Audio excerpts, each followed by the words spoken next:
நேற்று மேடையில் பேசிகிட்டு இருக்கும்போதே சீமான் ஏதோ சடனாக கோவப்பட்டு கீழே இறங்கி வந்து ஒருத்தர் அடித்தார். அப்புறம் மேலே ஏறி போய் மீண்டும் சொன்னார், இந்த மாதிரி சலசலப்புக்கும் சத்தங்களுக்கும் அஞ்சுற திராவிட நரிகள் அல்ல நாங்கள் அப்படின்னு ஒரு வீரவசனம் பேசினார். சலசலப்புக்கும் சத்தங்களுக்கும் அஞ்சுற திராவிட நரிகள் அல்ல நீங்கன்னா வலசராக்கம் ஸ்டேஷனில் என்னோட கேஸுக்கு உங்களை விசாரணைக்கு கூப்பிட்டு அமிச்சாங்க இல்லையா?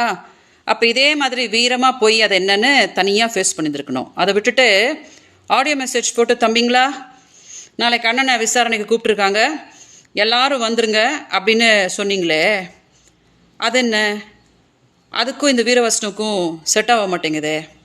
சலசலப்புக்கும் சத்தங்களுக்கும் அஞ்சுற திராவிட நரிகள் நீங்கள் இல்லைன்னா தமிழ்நாடு காவல்துறை அவங்களை விசாரணைக்கு கூப்பிட்ட போது வீரமாக போய் என்னென்னு ஃபேஸ் பண்ணியிருக்கணும் இல்லையா?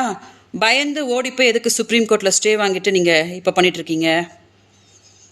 நீங்கள் தான் போய் ஸ்டாலின் சார் வீட்டில் போய் பம்பிக்கிட்டு அவர் என் அண்ணன், தயாளு அம்மா என்னோட அம்மா அப்படின்லாம் சொல்லிட்டு உறவு கொண்டாடிட்டு இருக்கீங்களே தவிர, அவங்க யாரும் உங்களுக்கு பயந்து அஞ்சு ஐயோ என் தம்பி அப்படின்லாம் யாரும் உறவு கொண்டாடிட்டு இல்லையே.